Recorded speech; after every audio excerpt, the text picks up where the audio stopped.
there's a quote by Simone de Beauvoir that I think is just absolutely brilliant. Um, and of course, she wrote the ethics of Wonderful ambiguity. book. Um, and we all know that perhaps, you know, she didn't quite get full credit for all her uh, Yeah, philosophical, unfortunately. Yeah, yeah. being, kind of being in the shadows of Sartre. So, Most yeah. people know her by the second sex and second wave feminism. But okay, here's the quote. She says, "It is in the knowledge of the genuine condition of our lives that we must draw our strength to live and our reasons for living." And I've always loved that quote because, no spiritual bypassing, no sort of metaphysical, existential speculations. It is in the knowledge of the genuine condition of our lives, as human people having lived human experiences, Homo sapiens in the universe.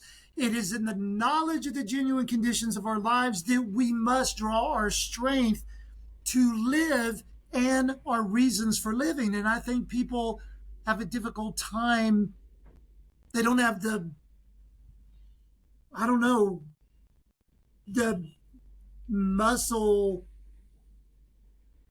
to find in the genuine conditions of their lives, their their reasons for living.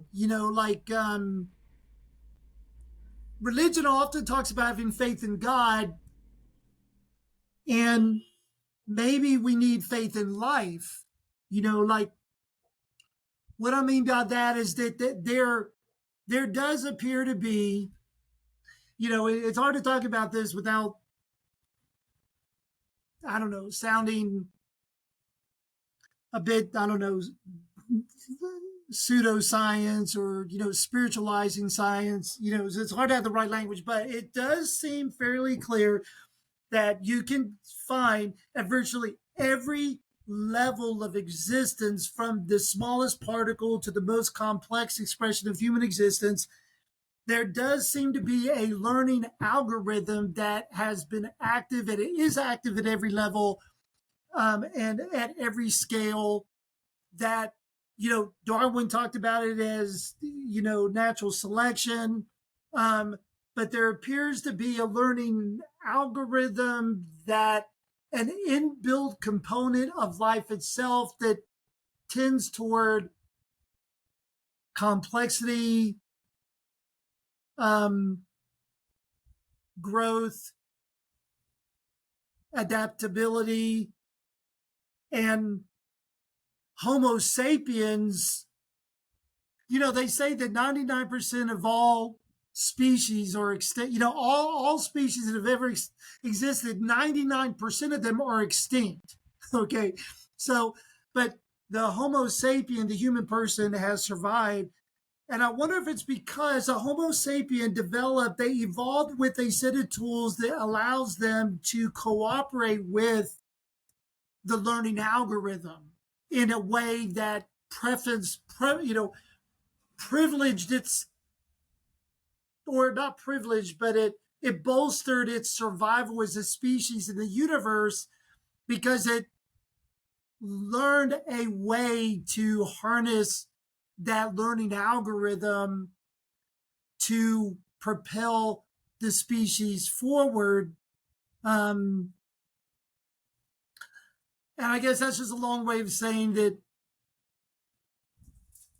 that maybe faith in life, or participation, a willingness to participate in the evolution of life itself, has, meaning and purpose and value. And maybe we're just at the starting point. Maybe, maybe, I realize that there are those that say that we're instead headed towards, like, what is the big freeze or heat death, and really the universe is not. It's, got, it's finite, and there's going to be an end. And but, like, there are others who don't hold that view. that the universe is actually expanding, and that it may not be headed for, you know, the big freeze or whatever. I mean, there are some differences of opinion about it, but, like, who was ever taught that? What child ever learns any of this? Like, to respect life, to understand it, to figure out how to cooperate with it, or, you know, why don't we teach children what Simone de Beauvoir said about finding meaning in life? Why don't we introduce Western people to the global South and indigenous cosmologies where you make meaning and compost daily life and relationships in a way that, you know bring you meaning, like that you can find meaning in love and relationship and even work, that it doesn't have to somehow be interjected into like your Starbucks coffee or your Subaru car, that every moment of human existence, like, it has to have something to say about your existential place in the universe. Yeah, I mean, no doubt. I'll just add on to this. Look, Schrodinger in his oops, sorry. There we go.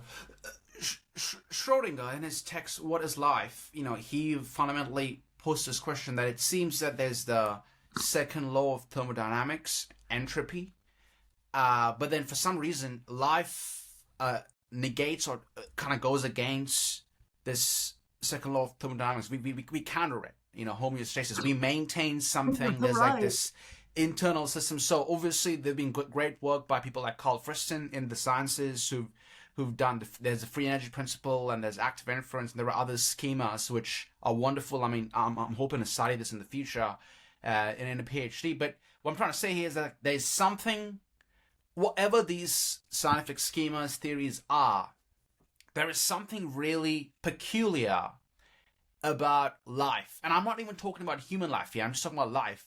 But then we bring in the psychoanalytic angle where we speak of subjectivity. And this is in the Kantian sense. The subject is also a whole lot more different. The subject isn't just about, opposing thermodynamics or trying to be homeostatic subjects and survive, but they have this death drive where they start enjoying failure. So there are all these other theories that you can bring into really human life. And I guess I'm being a bit anthropocentric here because I'm talking about the human being, but then also when we say subject, it's something a lot more abstract than just like this humanistic notion, oh, I'm a human, that affirm myself. So, and I guess my overall point, kind of adding on to what you were saying, is that there are these I would probably call them traditions. Say traditions that you can tap into, and people can sort of partake in. And then all of these other, for me, really are like secondary questions about like, meaning crisis, meaninglessness, whatever. You stop thinking about these things. Like, frankly, I mean, I'm an atheist, but I don't think I ever felt like nihilistic or anything ever. I mean, of course, we all go through moments of despair. But then I would say, thanks to kind of the tradition of philosophy that I was kind of enculturated in, it's given me a sense of, you could probably call it resilience or fortification against these like more ephemeral kind of moments we face. Amazon layoffs, AI layoffs, economic crisis, whatever. These things seem rather, even though, again, I want to be very clear here, I'm a Marxist, so I think material circumstances do matter. I'm not saying it's just all abstract ideas, but I think the important thing here is like understanding that there's a lot more history to the human than what capitalism tells us in its immediacy. Like the human being has a history, and I think the moment we understand that the human being is a historical being, it makes one's life both rather dizzy, but at the same time, it makes life. It kind of gives you this, as you were talking about in the Simone de Beauvoir sense, this affirmation of life too.